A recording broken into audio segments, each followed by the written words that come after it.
हाय मित्रांनो, संतोष बोलतोय. कसं काय चालली आहे एम पी एस सीची तयारी? सद्यस्थितीत अजून एम पी एस सीच्या मुख्य परीक्षेच्या तारखा आलेल्या नाही आहेत, परंतु आपण आपले कठोर परिश्रम चालूच ठेवा. परिश्रमांना मोल नसते आणि एकदा प्रथम परिश्रम चांगले घेतले की नंतर त्याचे फळ निश्चित चांगले मिळते. हे मनात बाळगून आपण महाराष्ट्र लोकसेवा आयोगाच्या परीक्षेचा अभ्यास असाच चालू ठेवावा किंवा चांगला चालू ठेवावा ही परमेश्वर चरणी इच्छा.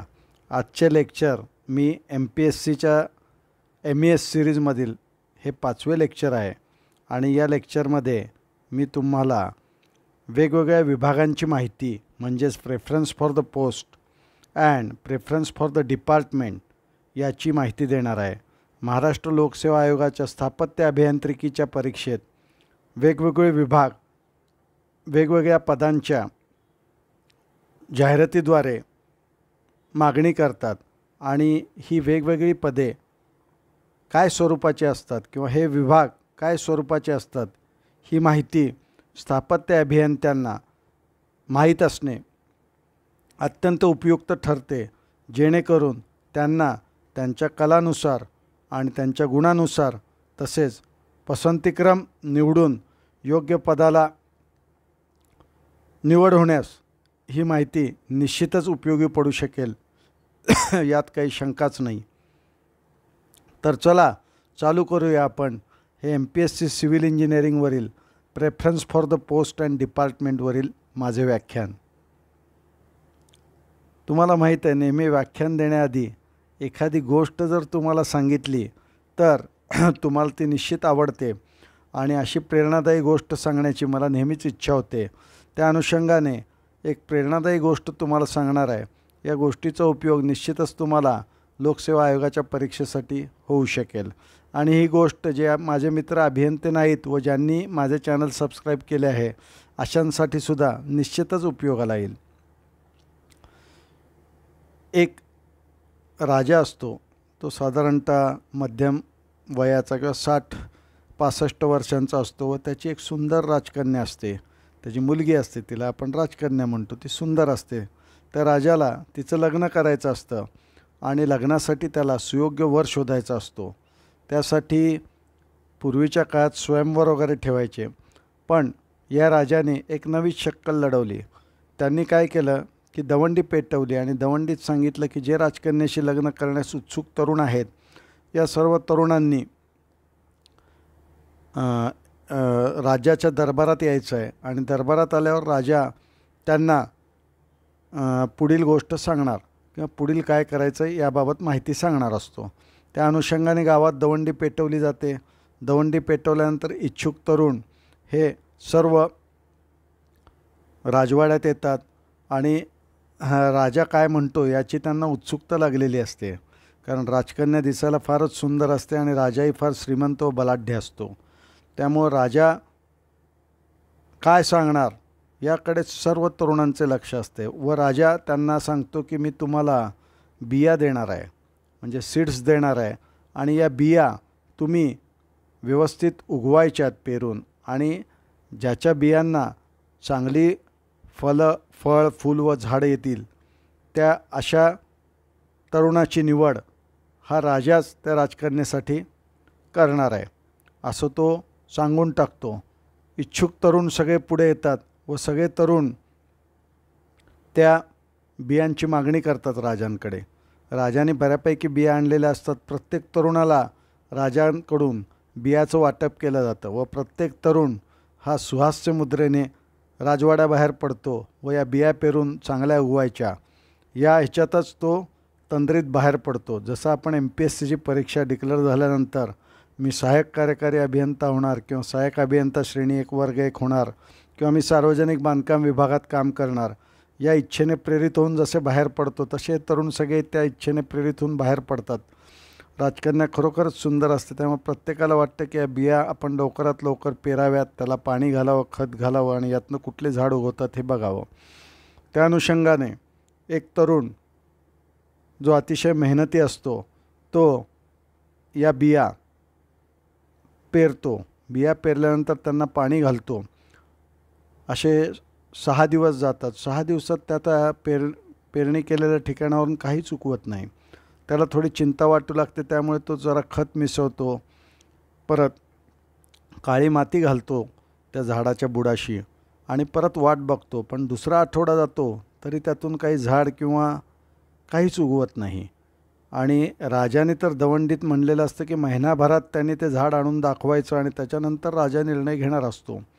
म्हणून तो तरुण प्रेरित होऊन महिनाभर रोज पाणी घालतो त्या झाडाला. पण त्याचं दुर्दैव म्हणा किंवा काय म्हणा, त्यातून काहीच उगवत नाही. तो बिचारा हताश होतो, नाराज होतो आणि म्हणतो महिनाभराने आपण कशाला जायचं आता राजवाड्यात, कारण आपल्या ह्याच्यातून काहीच उगवलं नाही. परंतु त्याचं एक दुसरं चांगलं मन असतं, ते सांगतं की जा, काही प्रॉब्लेम नाही, तुझ्या ह्याच्यातनं झाड आलं नाही तरी काही वाईट झालेलं नाही आहे. राजाला खरी स्टोरी विचारली तर तू सांग की बाबा या बियातनं काहीच उगवलेलं नाही आहे.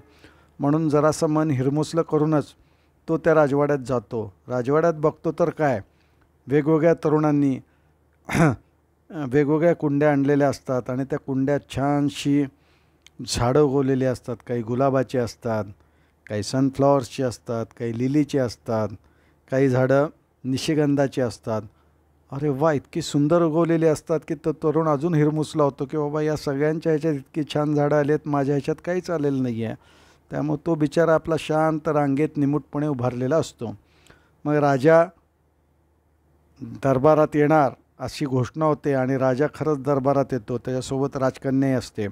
राजकन्याला बघून सगळ्या तरुणांचे डोळे दिपतात, परंतु ते आपली झाडं राजाला दाखवू लागतात. राजा सगळ्यांची झाडं बघतो, कुणाच्या गुलाबाची झाडं, कुणाची निशिगंधाची झाडं, कुणाची लिलीची झाडं, कुणाची मोगऱ्याची झाडं.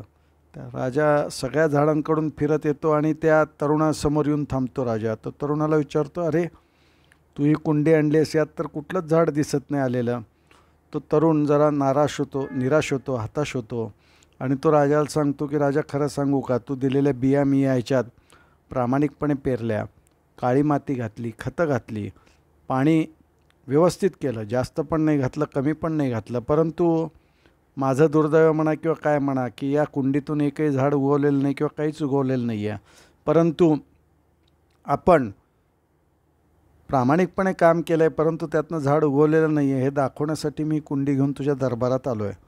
राजा त्याच्याकडे बघतो आणि परत पुढच्या वेगवेगळ्या तरुण उमेदवारांकडे जाऊन त्यांच्या झाडाची पाहणी करतो आणि तो आपल्या दरबारात आपल्या सिंहासनासमोर उभारतो. सिंहासनावर उभारल्यावर सगळ्यांची उत्सुकता लागलेली असते की आता काय घोषणा होणार. गुलाबाचं फूल चांगलं आणलेल्या तरुणाला राजकन्या देणार का लिलीच्या फुलवाल्याला देणार का मोगऱ्याची फुलं पण चांगली आहेत, कुणाला मिळणार, यात उत्सुकता लागून राहिलेली असते. परंतु राजा घोषणा करतो की हा तरुण जो समोर उभारला आहे याच्या कुंडीत काहीच नाही उगवलं, त्या तरुणाला मी राजकन्या देणार आहे. त्या तरुणालासुद्धा आश्चर्य होतं, हे कसं काय घडलं बाबा, असं कसं काय. राजा बहुतेक गंमत करत असावा. पण राजाही तसंच म्हणतो की मी गंमत करत असावा असं तुम्हाला वाटत असेल, पण मी सांगतो की तो तरुण खरोखरच अतिशय प्रामाणिक तरुण होता. मी अशा बिया दिल्या होत्या की ज्यातून काहीच उगवणार नाही, परंतु तुम्ही तरुण लोकांनी हेराफेरी करून किंवा राजकन्याच्या तारुण्याला भुलून तुम्ही चांगली चांगली झाडं त्याच्यात लावली आणि त्या कुंड्या घेऊन माझ्याकडे आलात, त्याबद्दल तुमचे आभार. पण असा खोटारडेपणा माझ्यासमोर चालणार नाही. माझ्यासमोर जो तरुण उभारलेला आहे आणि ज्याच्या कुंडीतनं काहीच उगवलेलं नाही आहे, त्या तरुणाला मी माझी मुलगी देणार आहे आणि तिचं थाटामाटाने लग्न लावून देणार आहे. या गोष्टीतून तुम्ही काय घ्याल, तर या गोष्टीतून तुम्ही MPSCच्या परीक्षेची प्रामाणिकपणे तयारी केली. भलेही परीक्षा पुढे जात असते, भलेही डेटमध्ये फरक होत असतो, कोरोनाच्या काळामध्ये भलेही शेड्यूल डिस्टर्ब झालेलं असलं, तरी तुम्ही तुमचे प्रामाणिक प्रयत्न या MPSCसाठी ठेवा. बघा, ही MPSC एक ना एक दिवस तुम्हाला चांगल्या पदाच्या संधी निश्चितच घेऊन येईल. त्यामुळे या गोष्टीतून आपण नकारात्मकतेतून सकारात्मकतेकडे जाण्याची एक ऊर्जा प्राप्त करून घेऊया, अशीच माझी इच्छा आहे आणि ऊर्जा निश्चित तुमच्यात जागृत होईल ही माझी आशा आहे. तर चला आपल्या व्याख्यानाला आता खरी सुरुवात करूया. खरं तर महाराष्ट्र लोकसेवा आयोगाच्या परीक्षेत सर्वप्रथम खातं जे आपली पदांसाठीची जाहिरात देऊ इच्छितं ते असतं सार्वजनिक बांधकाम विभाग अर्थात PWD. PWD हे प्रामुख्याने रस्ते व इमारतींची कामे करते आणि एवढेच करत नाही तर ह्याच्याच्या संबंधित बरेच विभाग आहेत. महाराष्ट्र राज्य रस्ते विकास महामंडळ अर्थात MSRDCमध्ये, म्हणजेच ज्यांनी मुंबई पुणे एक्सप्रेसवे बांधला किंवा ज्यांनी वरळी बांद्रा सीलिंग बांधला किंवा जे आत्ता समृद्धी महामार्गाचे स्वप्न पूर्ण करत आहेत, असं जे डिपार्टमेंट आहे त्या डिपार्टमेंटमध्ये सुद्धा आपणास PWD विभागातूनच संधी मिळू शकते. दुसरं मोठं डिपार्टमेंट जे केंद्राच्या अखत्यारीत आहे आणि माननीय नितीनजी गडकरी ज्याचे प्रमुख आहेत, असं भारतीय राष्ट्रीय राजमार्ग प्राधिकरण याच्यामार्फत रस्त्याच्या दुपदरीकरणाची तसेच चौपदरीकरणाची मोठमोठी कामे राज्यभरात तसेच देशभरात चालू आहेत. वेगवेगळ्या टनेलची निर्मिती होती आहे, वेगवेगळ्या पुलांची निर्मिती होती आहे. अशा विभागातसुद्धा काम करण्याची संधी आपणास PWD मार्फत मिळू शकते. अर्थात आपल्याला अशा डिपार्टमेंटमध्ये डेप्युटेशनवर जाऊन काम करावं लागतं. त्यानंतर महाराष्ट्र ग्रामीण रस्ते विकास संस्था म्हणजेच MRRDA, इथेसुद्धा आपणास कामाच्या रस्त्यांच्या मोठ्या प्रमाणात संधी उपलब्ध आहेत.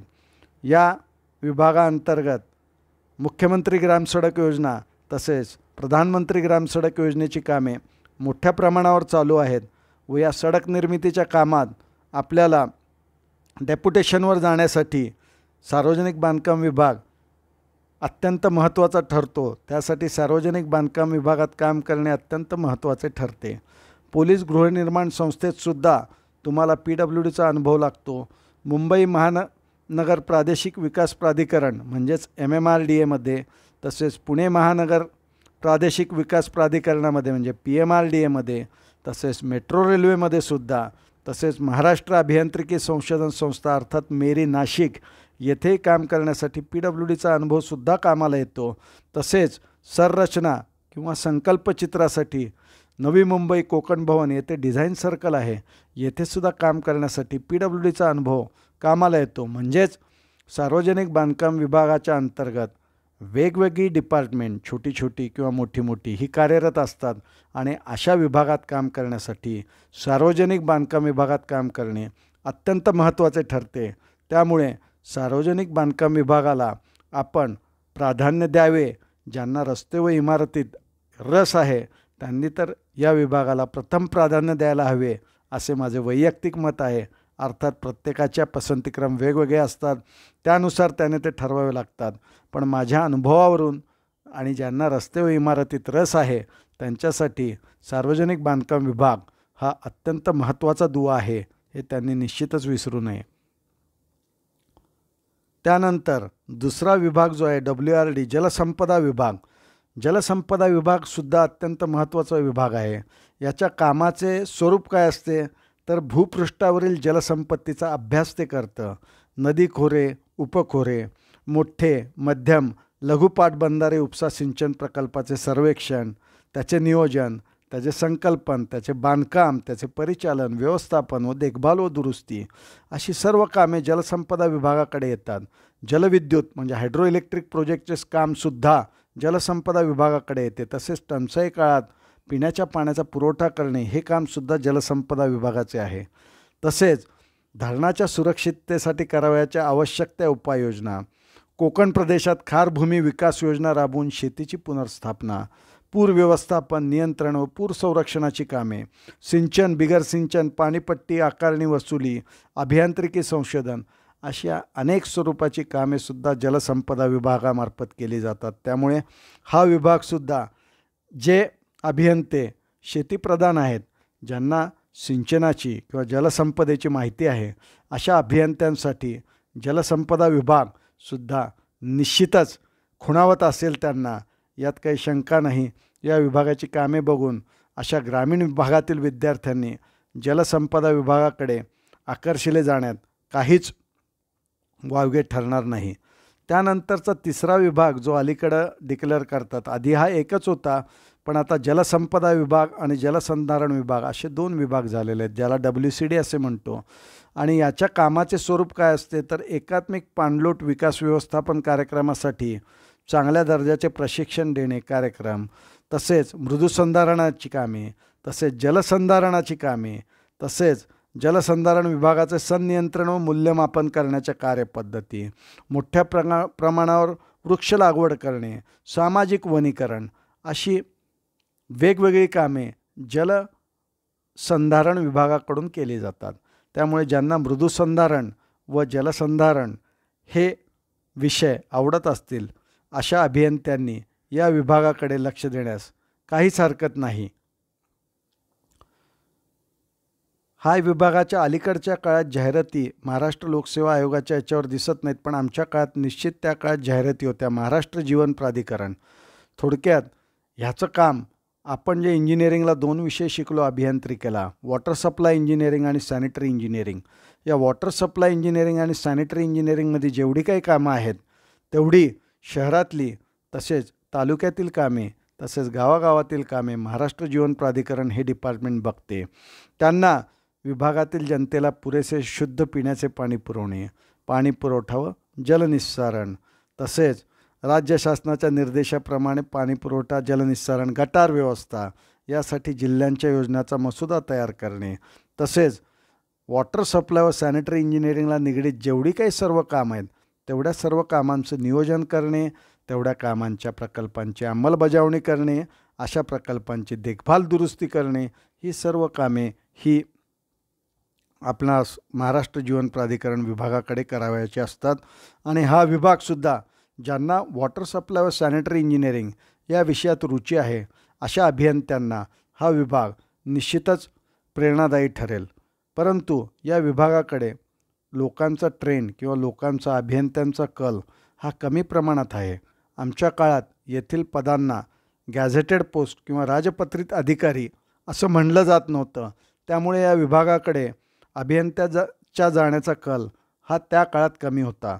परंतु नुकतीच सार्वजनिक बांधकाम विभागाने मुख्य अभियंत्यांच्या पदोन्नतीची यादी जाहीर केली आहे आणि सार्वजनिक बांधकाम विभागातील मुख्य अभियंते हे महाराष्ट्र जीवन प्राधिकरण या विभागाकडे देण्यात आलेले आहेत. म्हणजेच सार्वजनिक बांधकाम विभागातून सुद्धा महाराष्ट्र जीवन प्राधिकरण विभागाचे मुख्य अभियंता बनता येते असे या पदोन्नतीने दाखवून दिलेले आहे. मग यानंतर आपण थोडा अभ्यास विभागांचे प्राधान्यक्रम कसे द्यायचे याकडे, तुम्ही जे तरुण विद्यार्थी आहात किंवा जे नुकतेच परीक्षा देत आहे त्यांच्यासाठी हा प्राधान्यक्रम कसा द्यायचा, तर सर्वसाधारणपणे त्यांनी आधीच्या परीक्षांचे कल बघावेत. म्हणजेच आधीच्या अभियांत्रिकी परीक्षेत मेरिटचे विद्यार्थी कुठला विभाग प्रथम निवडतात हे त्यांनी बघणे महत्त्वाचे ठरेल. त्यानंतर आपली आवड, खरं तर आपली आवड वर पाहिजे, कारण आपल्या आवडीनुसारच आपण आपला विभाग निवडला पाहिजे. आपली आवड असेल तर आपण त्या आवडीच्या विभागात निश्चितच चांगलं काम करू शकतो. त्यामुळे तुम्हाला रस्ते आवडतात, इमारती आवडतात का, धरणाची, सिंचनाची, जलसंपदेची कामं आवडतात का, जलसंधारण व मृदूसंधारणाची कामं आवडतात का, आपणास वॉटर सप्लाय आणि सॅनिटरी इंजिनिअरिंगची कामं आवडतात, यावरून आपला विभाग आपण ठरवू शकतो. त्याच्यानंतर सगळ्यात महत्त्वाचं जे आहे विभाग निवडण्यासाठी, तर पदोन्नतीच्या संधी व कालमर्यादा हे अत्यंत महत्त्वाचं अशी बाब आहे. ज्या विभागात पदोन्नतीच्या संधी या जास्त किंवा मोठ्या प्रमाणावर असतील व कमी काळात पदोन्नती तिथे आपल्याला मिळत असेल तर अशा विभागांकडे सुद्धा अभियांत्रिकी विद्यार्थ्यांचा कल निश्चितच असू शकतो. आणि या विभागात खरं तर जलसंपदा विभागात अलीकडच्या ट्रेंडप्रमाणे लवकर पदोन्नती होतात. जलसंपदांपेक्षा लवकर पदोन्नती हे महाराष्ट्र जीवन प्राधिकरण या विभागातसुद्धा होतात. आणि तदनंतर सार्वजनिक बांधकाम विभागाचा क्रमांक पदोन्नतीच्या बाबतीत लागतो. परंतु ही पदोन्नती ही पदांवरसुद्धा अवलंबून असते. सार्वजनिक बांधकाम विभागात सहाय्यक कार्यकारी अभियंता या पदाला पदोन्नतीच्या संधी निश्चितच फार मोठ्या प्रमाणात तसेच कालमर्यादाही अत्यंत कमी असते. असे अभियंते साधारणतः 20 वर्षात 3 पदोन्नती घेऊ शकतात. सहाय्यक कार्यकारी अभियंता सार्वजनिक बांधकाम विभागाचे आपण हे नंतरसुद्धा चर्चा करू. म्हणजेच आपणास पदोन्नतीच्या संधी किती आहेत व किती कालात आपण पदोन्नत होऊ शकतो हे सुद्धा बघणं अत्यंत महत्त्वाचं ठरतं. आता आपण विविध पदांची माहिती घेऊ, कारण बऱ्याच जणांनी मला कमेंट बॉक्समध्ये टाकलं होतं की सर आम्हाला तुम्ही पदांची माहिती द्या किंवा त्या पदांच्या कार्याची माहिती द्या किंवा काय काम करावं लागतं याची माहिती द्या, त्या पदांच्या पगाराची माहिती द्या. कारण बरेच लोक ही माहिती बऱ्याच लोकांना ही माहिती मिळत नसते, म्हणून मी या विभागात कार्यरत असल्यामुळे ही माहिती आपणासमोर देत आहे. सहाय्यक कार्यकारी अभियंता या पदाचं वेतन जे असतं, मूळ वेतन 56,100 आणि ग्रेड पे जो असतो, ग्रेड वेतन, ते 5,400 इतका असतो. म्हणजेच सहाय्यक कार्यकारी अभियंता याचं वेतन सरकारी ह्याच्यातलं अत्यंत चांगलं आणि व्यवस्थित असतं. कारण आपण खाजगी क्षेत्रात जर सर्वप्रथम काम करण्याची तयारी केलीत तर स्थापत्य अभियांत्रिकी अभियंत्याला किंवा स्थापत्य अभियंत्याला कमीत कमी 8 ते 10,000 एवढाच पगार लोक देतात. पण तो पगारसुद्धा तुम्ही वाईट मानायचं कारण नाही, कारण जोपर्यंत तुम्ही MPSC देत नाही तेव्हा कमीत कमी पगारातसुद्धा आपण काम करून आपल्या उत्कर्षाच्या संधी निश्चितच शोधल्या पाहिजेत. परंतु सरकारी नोकरीत जर तुम्ही लागलात सहाय्यक कार्यकारी अभियंता किंवा सहाय्यक अभियंता श्रेणी 1 या पदावर, तर वेतन हे निश्चितच आकर्षक आहे. पदोन्नतीच्या संधी व कालमर्यादा मगाशी डिस्कस केल्याप्रमाणे या पदाला सहाय्यक कार्यकारी अभियंता म्हणजे कार्यकारी अभियंता हे पद नाही आहे. सहाय्यक कार्यकारी अभियंता हेही पद उपअभियंत्याचंच आहे आणि सहाय्यक अभियंता श्रेणी 1 वर्ग 1 हेही पद उपअभियंत्याचंच आहे. तसेच MPSC न देतासुद्धा 2 कॅडर हे उपअभियंता असतात. हे बरेच जणांना माहीत नसेल. एक तर उपविभागीय अधिकारी, म्हणजेच जो अभियंता पदविका परीक्षा देऊन किंवा डिप्लोमा परीक्षा देऊन सार्वजनिक बांधकाम विभागात नोकरीला लागला आहे व त्याचे प्रमोशन हे शाखा अभियंतानंतर जे होते ते प्रमोशन त्याचे उपविभागीय अधिकारी म्हणून होते व शाखा अभियंत्यानंतर कनिष्ठ अभियंत्यानंतरचे प्रमोशन हे शाखा अभियंता असते, सेक्शनल इंजिनियर म्हणजेच AE2. आणि या सेक्शनल इंजिनियर नंतरचे प्रमोशन जे असते पदवीधारकांचे त्याला आपण SDE असे म्हणतो, म्हणजे उपविभागीय अधिकारी, उपविभागीय अभियंता, सब डिव्हिजनल इंजिनियर. म्हणजेच उपअभियंता हे एक पद आहे. पण या पदाची 4 नावं कुठकुठली आहेत तर एक सहाय्यक कार्यकारी अभियंता, दुसरं पद सहाय्यक अभियंता श्रेणी 1 वर्ग 1, तिसरं पद जे आहे ते उपविभागीय अभियंता जो डिग्रीधारक आहे आणि तिसरं उपविभागीय अधिकारी की जो डिप्लोमाधारक आहे परंतु ज्यांनी MPSCची परीक्षा दिलेली नाही आहे. ही 4ही पदं जी आहेत ती उपअभियंत्याची आहेत. म्हणजे सहाय्यक कार्यकारी अभियंता हे पदसुद्धा उपअभियंत्याचं आहे, परंतु त्याला 4 वर्षात कार्यकारी अभियंता म्हणून टाईम बाउंड प्रमोशन मिळण्याची पद्धत किंवा रूढी आजतागायत प्रथमपासून चालू आहे. त्यामुळे लवकरात लवकर प्रमोशन हे सहाय्यक कार्यकारी अभियंता या पदाला मिळतं व 4 वर्षात त्याला जिल्ह्याचा प्रमुख किंवा विभाग प्रमुख म्हणून काम करायला मिळतं. कार्यकारी अभियंत्याला जिल्ह्याची जबाबदारी असते व जिल्ह्याचे सर्व निर्णय कार्यकारी अभियंता हा घेत असतो त्याच्या कार्यक्षेत्राप्रमाणे. उपविभागीय अभियंत्याला किंवा उपअभियंत्याला एक तालुका किंवा 1 किंवा 2 तालुक्याचा तो प्रमुख असतो व तालुक्यातील निर्णय त्या उपविभागीय अभियंत्याला, उपअभियंत्याला किंवा उपविभागीय अधिकाऱ्याला किंवा सहाय्यक कार्यकारी अभियंत्याला किंवा सहाय्यक अभियंता श्रेणी 1 वर्ग 1 या पदाला घ्यावे लागतात. त्यामुळे सर्वप्रथम MPSCतून नियुक्त झाल्यानंतर तालुक्याची जबाबदारी स्वीकारावी लागते व त्यानंतर 4 वर्षात सहाय्यक कार्यकारी अभियंता या पदाला विभाग प्रमुख म्हणजेच कार्यकारी अभियंत्याची जबाबदारी मिळते. परंतु तीच जबाबदारी सहाय्यक अभियंता श्रेणी 1 आणि वर्ग 1 या पदाला 20 वर्षानंतर मिळते, कधीकधी 16 वर्षानंतर मिळते आणि जलसंपदा विभागात ही संधी 10-12 वर्षात मिळते. खरं तर ही संधी त्याला 7-7.5 वर्षात मिळायला हवी, परंतु अशी संधी त्याला मिळत नाही.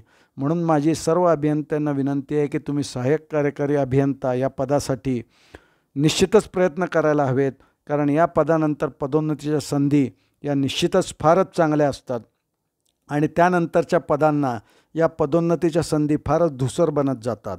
20 वर्षात माझ्या बॅचचे, म्हणजे मी 2000 सालच्या बॅचचा सहाय्यक अभियंता श्रेणी 1 आहे आणि या बॅचचे आम्ही सर्व सहाय्यक अभियंता श्रेणी 1 आज कार्यकारी अभियंता याच पदावर कार्यरत आहोत. परंतु आमच्याबरोबर जे सहाय्यक कार्यकारी अभियंता या पदावर निवडले गेलेले जे अभियंता आहेत ते अभियंता आज मुख्य अभियंता म्हणून पदोन्नत झालेले आहेत आणि डिपार्टमेंटच्या म्हणजेच महाराष्ट्राच्या एका मोठ्या विभागाला ते अभियंता म्हणून लीड करतात. म्हणून मी आपणा सर्वांना परत एकदा विनंती करतो आणि कळकळीने सांगतो की आपण सहाय्यक कार्यकारी अभियंता बना. सहाय्यक अभियंता श्रेणी 1 वर्ग 1 ह्याला पदोन्नतीच्या संधी धूसर आहेत. सहाय्यक अभियंता श्रेणी 2 याला तर अजून धूसर आहेत. त्यामुळे आपण आत्ताच अभ्यास करून आत्ताच प्रयत्न करून सहाय्यक कार्यकारी अभियंता बनलं पाहिजे अशी माझी सदिच्छा तुमच्यासाठी. त्यानंतर आपण दुसरं पद डिस्कस करू, ते आहे सहाय्यक अभियंता श्रेणी 1. त्याचे सुद्धा वेतन बघा 56,100च आहे, ग्रेड पे 5,400च आहे. म्हणजेच दोन्ही पदं ही उपअभियंत्याचीच आहेत. त्यांचं वेतन 56,100 आणि ग्रेड पे 5,400 आहे. परंतु त्यांना प्रथम पगारात एक इन्क्रिमेंट लवकर मिळतं, तसेच 4-4.5 वर्षात त्यांना कार्यकारी अभियंत्याचं पद मिळतं. या पदानंतर त्यांना 20 वर्षात साधारणतः 3 पदोन्नतीच्या संधी मिळतात, ज्या पदोन्नतीच्या संधी इतर पदांना 15 ते 20 वर्षात एकच मिळू शकते. आणि सहाय्यक अभियंता श्रेणी 1 या पदाला 15 ते 20 वर्षात कार्यकारी अभियंता बनता येतं आणि याला जास्तीत जास्त 2 पदोन्नती मिळू शकतात. म्हणजेच तो जास्तीत जास्त सध्याच्या ट्रेंडनुसार किंवा सध्याच्या डिपार्टमेंटच्या सार्वजनिक बांधकामाच्या बिहेवियरनुसार त्याला 2 पदोन्नती सार्वजनिक बांधकाम विभागात मिळू शकतात. इतर विभागात जलसंपदा किंवा MJPमध्ये या संधी कदाचित त्याला 3ही मिळू शकतील. त्यामुळे या संधी जास्त मिळत असतील तर त्या विभागाकडे सुद्धा आपला ओढा न्यायला काही हरकत नसावी असेही माझे म्हणणे आहे. त्यानंतर सहाय्यक अभियंता श्रेणी 2, त्याचं वेतन 41,800 असतं. हे वर्ग 2चं पद आहे. पहिली 2 पदं जी होती ती क्लास 1 पदं होती आणि हे जे पद आहे ते क्लास 2चं पद आहे. परंतु आधीच्या MPSCमध्ये सहाय्यक कार्यकारी अभियंत्यालाच क्लास 1 किंवा सुपर क्लास 1 म्हणलं जायचं आणि सहाय्यक अभियंता श्रेणी 1 या पदाला क्लास 2 अजूनही जुने लोक संबोधतात. खरं तर पद आहे वर्ग 1चं, परंतु त्याला संबोधतात क्लास 2 कारण त्याला पदोन्नतीच्या संधी धूसर आहेत. सहाय्यक अभियंता श्रेणी 2 हा 15 ते 20 वर्षात एकच पदोन्नती त्याला मिळते. म्हणजे सहाय्यक अभियंता श्रेणी 2 हा शाखा प्रमुख असतो, म्हणजे तालुक्यातील 1-2 पॉकेटचा हेड असतो. त्याला तालुक्याचे सुद्धा डिसिजन घेता येत नाही. त्याला त्याच्या उपअभियंत्याचे तसेच कार्यकारी अभियंत्यांनी जे उपअभियंत्यांना घालून दिलेले जे निर्देश आहेत किंवा घालून दिलेली जी कामं आहेत त्याचप्रमाणे त्याला चाकोरीबद्ध कामकाज करावं लागतं. त्याला स्वतःचे निर्णय घेण्याची क्षमता कमी असते. खरं तर हाच विभागाचा मुख्य असतो कारण हाच रूट लेवलवर कामं करतो. परंतु याच्या डिसिजन मेकिंग पॉवरला जास्त महत्त्व नसल्याने मी सर्वांना विनंती करतो की ही पोस्टसुद्धा चांगलीच आहे. ही पोस्ट रूट लेवलला काम करणाऱ्यांची आहे. परंतु MPSC देऊन तुम्हाला कमीत कमी सहाय्यक अभियंता श्रेणी 1 तरी बनायला हवं. आणि सहाय्यक अभियंता श्रेणी 2चे सर्वोत्तम पोस्टिंग जे असते ते कार्यकारी अभियंता म्हणून होऊ शकते सार्वजनिक बांधकाम विभागात. इतर विभागात हे अधीक्षक अभियंता होऊ शकते किंवा नाही याबाबत मला जास्त माहिती नाही.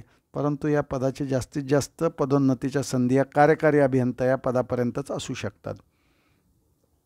त्यानंतर विभागनीय पदांचा प्राधान्यक्रम. थोडक्यात PWD काय, WRD काय, WCD काय किंवा MJP पुढं घेतलं तर MJP घ्या. PWDमध्ये AEE हा प्राधान्यक्रम पहिल्यांदा असतो. त्यानंतर AE1, त्यानंतर AE2. हे स्वाभाविक आणि नैसर्गिक आहे. पदांच्या ताकदीनुसार आहे, पदांच्या कामकाजानुसार आहे आणि प्रमोशनच्या संधीनुसार पण आहे. WRDमध्ये सुद्धा AEE, AE1 आणि AE2. MJPमध्ये सुद्धा AEE, AE1 आणि AE2 असंच असणार आहे. आणि WCDमध्ये जरा नावं बदलली आहेत. असिस्टंट डिव्हिजनल वॉटर ऑफिसर और AEE आपण त्याला असं म्हणू. आत्ता ते पोस्टसुद्धा डिक्लेअर केलेलं नाही. सब डिव्हिजनल वॉटर ऑफिसर ती सहाय्यक अभियंता श्रेणी 1ला समकक्ष असे पद आहे आणि जनरल ऑफिसर 2 म्हणजेच सहाय्यक अभियंता श्रेणी 2 याला समकक्ष असे ते पद आहे. तर तुम्हाला कुठल्याही विभागात जायचं तर सर्वप्रथम तुम्ही AEEला प्राधान्य दिलं पाहिजे. त्याच्यानंतर AE2, त्याच्यानंतर AE1 आणि त्याच्यानंतर AE2ला तुम्ही प्राधान्य दिलं पाहिजे. त्यामुळे सर्वसाधारण किंवा अधिक पसंतीचा प्राधान्यक्रम हा असा असतो. 1 AEE PWD, 2 सहाय्यक कार्यकारी अभियंता म्हणजेच AWD WRD, 3 AWD WCD आणि 4 AEE महाराष्ट्र जीवन प्राधिकरण MJP, 5 number AE1 PWD, 6 number AE1 WRD, 7 number AE1 WCD, 8 number AE1 MJP आणि 9 नंबर सेम प्रमाणात AE2 PWD, AE2 WRD, AE2 WCD, AE2 MJP. परंतु तुम्हाला जर सार्वजनिक बांधकाम सोडून तुम्हाला जर WRD, WCD, MJP जर आवडत असेल तर त्या विभागांचा नीट अभ्यास करून त्या विभागाचे सुद्धा प्राधान्यक्रम देण्यास तुम्हाला काहीच हरकत नाही. परंतु मी स्वतः सार्वजनिक बांधकाम खात्यात काम केलं असल्यामुळं तसेच या विभागात तुम्हाला वेगवेगळ्या रस्ते व इमारती यांच्याशी निगडीत क्षेत्रात काम करण्याच्या संधी सध्या इन्फ्रास्ट्रक्चर डेव्हलपमेंट अँड मॅनेजमेंटचे युग असल्यामुळं अधिक आहेत. त्यामुळं आपण सार्वजनिक बांधकाम विभागाचा प्राधान्याने विचार करावा असं मला वाटतं आहे. परंतु इतर विभागसुद्धा काही वाईट नाही आहेत आणि तिथं पदोन्नतीच्या संधी या सार्वजनिक बांधकाम विभागापेक्षासुद्धा जास्त असू शकतात. म्हणजेच थोडक्यात तुम्हाला पसंतीक्रमात वरच्या बदल करावायचा झाला तर तुमची आवड सर्वप्रथम लक्षात घ्यायला हवी. तुम्हाला सार्वजनिक बांधकाम आवडतो आहे का, महाराष्ट्र जीवन प्राधिकरण विभाग आवडतो आहे का, WCD का WRD. पदांची उपलब्धतासुद्धा बघायला हवी. पदांची उपलब्धतेनुसारसुद्धा तुम्ही तुमची पसंतीक्रम ठरवू शकता. तसेच सध्याचा कल तर तुम्हाला सांगितला आहे, त्या ट्रेंडप्रमाणेसुद्धा तुम्ही ठरवू शकता. आणि कामात जर वैविध्यता पाहिजे असेल, वेगवेगळी पाहिजे असेल रस्ते व इमारतीतील, तर तुम्ही सार्वजनिक बांधकाम विभाग निवडायला काहीच हरकत नाही असे माझं वैयक्तिक मत आहे. परंतु तुमच्या पसंतीप्रमाणे तुम्ही तुमचा विभाग निवडावा. सर्व विभागात there is always vacuum at top हे वाक्य तुम्ही लक्षात ठेवा. There is always vacuum at top. त्या व्हॅक्यूममध्ये तुम्ही जाण्याचा प्रयत्न करा. तुम्ही सहाय्यक अभियंता श्रेणी 2 असाल, सहाय्यक अभियंता श्रेणी 1 असाल किंवा सहाय्यक कार्यकारी अभियंता असाल, परंतु त्यामध्ये तुम्ही वरच्या व्हॅक्यूममध्ये असताल तर तुम्हाला निश्चितच किंमत आहे. त्यामुळे शेवटी आपण काय स्वरूपाचे काम करतो आणि कुठल्या पदावर करतो याला तर महत्त्व आहेच आहे. पण आपण ज्या पदावर का असे ना काम करत असू त्या पदाला तुम्ही न्याय देणं अत्यंत महत्त्वाचं ठरतं. आणि याबरोबरच मी माझं व्याख्यान संपवतो. तुम्हाला सर्वांना धन्यवाद देतो. माझे चॅनल सबस्क्राईब केले नसेल तर सबस्क्राईब करावी विनंती करतो. ज्यांनी सबस्क्राईब केले त्यांचे अभिनंदन करतो. धन्यवाद. Thank you. Bye bye. See you.